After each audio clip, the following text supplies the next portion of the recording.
I saw this yesterday, and ESPN has a knack for making stories out of nothing. Yeah.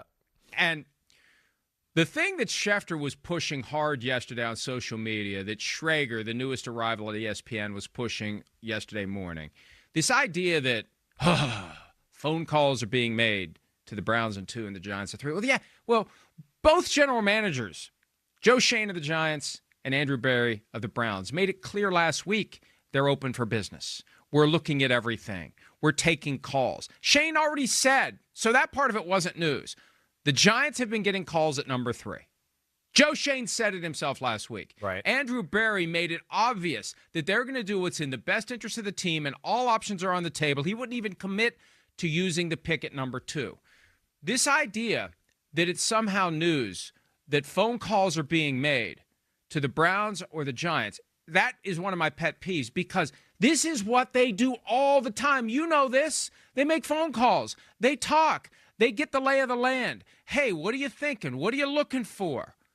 The Giants Hard Knocks last year in advance to the draft. Talking to this guy, talking to that guy. That's what they do. You get to a point where the hay's in the barn. You're not just going to sit there and stare at the wall like David Putty. You talk to the people you know. It's all part of the relationship-driven reality of the NFL. These folks talk to each other all the time. They do. So we shouldn't be surprised that the Browns are getting calls and that the Giants are getting calls. It would only be a surprise if they weren't getting calls or if they were slamming down the telephone in lieu of talking like the Bengals did quite notoriously 5 years ago when the Dolphins were desperate to get from 5-1 to get Joe Burrow. Not even listening. There's no harm in listening. Oh, you want to talk? You want to talk about coming up? All right, we'll listen. We'll listen because you might make us an offer that we won't refuse. It doesn't have to be an offer we can't refuse, just one we won't refuse, because we'll take what you're giving and we'll use those lottery tickets in lieu of the one big lottery ticket that we currently have. So it just was one of those, come on, guys, you know better. You know that's not really news. You know it's only news if the Browns and the Giants are shutting it down. Well, and I hear what you're saying. Don't do it. And I feel like it's part of this hype machine to create mystery about picks number 2 and number 3. Because right now, my guess would be neither one gets traded, although I've heard, hey, we talked the other day. Somebody could trade up to number 2 to get Shedeur Sanders, which I thought was ridiculous, but somebody I trust believes that could happen. So I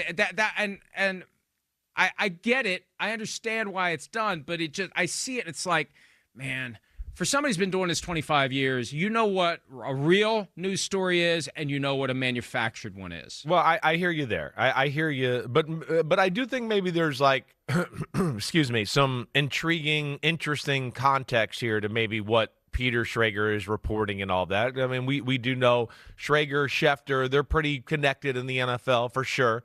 They know some things. And I think it's a little bit like, let's just say off of what you said first off before. The draft starts at number 2 with the Cleveland Browns now. So that has changed things a little bit. And I think maybe why it's being reported just a little bit in the context there is that, hey, it's one, the draft is starting with those 2 guys right there. And I think maybe they're telling us like, hey, everybody agrees Travis Hunter and Abdul Carter are the next best guys off the board. These are the guys. But the fact that they're maybe still opening the channels, opening the door a little bit to go, hey, we'll trade back and do that, I do think that's interesting. I do think these are maybe the 2 only guys in the draft that everybody's willing to trade up for right now, right? When everybody tells me, oh, there's going to be all these trades, this might happen. I mean, not that everybody tells me that, but I hear people say that. I just got to go, who are we trading up for? The thing that you come to a consensus with all the people I know in the NFL is that it's not the greatest top-heavy draft ever, right? There's lack of superstars. Anybody I talk to, it doesn't matter. The guys that are all in the top 15, there's a flaw with everybody, whether it's a flaw in the field or a flaw with character or whatever. So these are 2 of the most clean prospects that are out there. They're super talented, and I think they're the only 2 guys that I could sit here and say, everybody I talk to in the league, everybody's just like, hey, Travis Hunter, he's a player. Abdul Carter, he's a freak. Boom. right? Everybody else there's like, oh, I like him, but do you worry about this with him, Chris? Hey, I like him, but I worry about this. And that's where I think it's a little interesting here, and the fact that that's maybe open for business with the two slam dunks of what everybody perceives in the draft. Well, when you look at the Browns and the Giants, I wrote this yesterday. We've been mentioning this from time to time in recent weeks. The Browns should evaluate any offer they get because they have more holes than one guy can fill. Even if Travis Hunter plays offense, defense, and takes every special team snap. Right. They have more holes than Travis Hunter can fill. And the Giants have more needs than an Abdul Carter could fill if he's the guy who's left after Travis Hunter is taken by the Browns at 2. So they both have a very real incentive to listen because they both need more lottery tickets. Definitely. Some teams could take that one, and that's the icing on the cake. The Eagles, right? Like a team like Right. that, they could do it. Right. Or the Lions. We were Sure. talking, I think, yesterday about who would come up to get Abdul Carter. Wouldn't the Lions make sense to come get Abdul Carter? Because that's the one thing they need, a bookend for Aiden Hutchinson, and that takes it all next level. But for the Browns and the Giants, and this is true usually for teams drafting that high, they usually don't stumble into those spots because they're right there, and all they need is that one guy, but it makes sense to evaluate. The challenge is finding someone who's willing to give up enough to get the team that's holding that high pick to say, okay. And I think the lower you have to go with the first-round pick that you're getting this year in exchange for the second or third pick, the lower it goes, the more it takes in future assets or current assets in this year's draft to get you to say, okay. But the point is this. If you listen to the press conferences, and fortunately, between me and the other 4 folks that write at PFT, we listen to all those, and we get all the nuggets and all the details. The Giants and the Browns have been open for business, and as of last week, they both made it clear they were willing, and in the Giants' case, they were talking to people about that third overall pick. Yeah. And you want to keep your options open as long as you can. And let's see. Let's see if somebody makes the offer that gets the Browns to move out of 2. And I would suspect it's hard to have restraint and discipline in that setting because, yeah, we really would like, if we could, to get more players on a rookie contract with all the cap dollars. Exactly. That's the point. And the cap dollars tied to Myles Garrett. Right. And all the picks we gave up to get Deshaun Watson that would be on rookie contracts now, and all the picks we gave up by not trading Myles Garrett. So if we have an opportunity to take that second pick and turn it into more young players who are going to be cheap and counterbalance the Watson and Garrett contracts, that's smart. So you're going to be tempted to do it. And that's part of this, too. I'm sure that some of these teams are thinking, maybe we can pull a fast one. Maybe we can do a deal that we'll say is win-win, but we know we won. And that's why this is all, there's a lot of cloak and dagger here. That's why my position, and this is fashioned by 25 years of understanding how the bullshit flows, and it never flows more than it does before the draft. Everyone has an angle they're playing.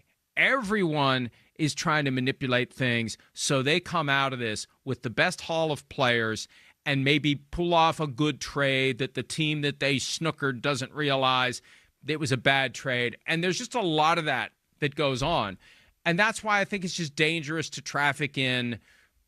And the problem is the people you're talking to around the league are the ones who are benefiting potentially from playing this game. And my assessment after 25 years is they're all playing the game unless they're dumb. Yeah. Now, there may be some that are dumb, but for the most part, they understand the value of playing the game. Yeah, they do, right? It's become, it's people like you and me dissect every word, every piece of body language. And there's a lot of people out there doing that. There's more channels and social media than ever before to do that. So, yeah, I feel like in the last few years that has gone up to another level in the NFL as far as, whatever, grandstanding about a player, being quiet, the politics of the draft, however it may go, but doing whatever you got to do to put yourself in the best position to succeed in this scenario. I'm with you in the fact that it makes a lot of sense for both teams to trade down. The problem is I hear trade down from a lot of teams in football. There's a lot of teams that want to trade down. Now, hopefully these two teams, maybe they can get lucky with the two players on the board in Travis Hunter and Abdul Carter. But I don't know if I see it that way. And I feel like feels like it's going to go chalk here to start the draft. At least that's what it feels like to me as of right now. I feel like trades might happen later in the first round when it starts to go, if there starts to become a run on offensive linemen and defensive linemen, and then teams start to go, like after this guy, there's a severe drop-off before the next group. Let's go up and get one. But as you've heard, and I know you've heard it from people, and we've had coaches state it and all that, again, I come away with my feel right now is most of the league is more excited about the second, third round, early fourth round than they are the top 15 or 20 picks. And that's where it's a weird, different draft here. And it's the least amount of guys I've ever been a part of in the draft process of where teams are just, usually I can talk to teams in the draft process and you could come up with 15, 20 guys just right away. Oh, he's a player. He's perfect. He's this. And it's just not that way this year. This year, there's something about everybody, like I've said, and I feel like that's going to lead to some interesting watching of TV on Thursday night. Hi, it's Mike Florio. Thanks for watching PFT on YouTube. Hit subscribe for the latest news and analysis from Pro Football Talk.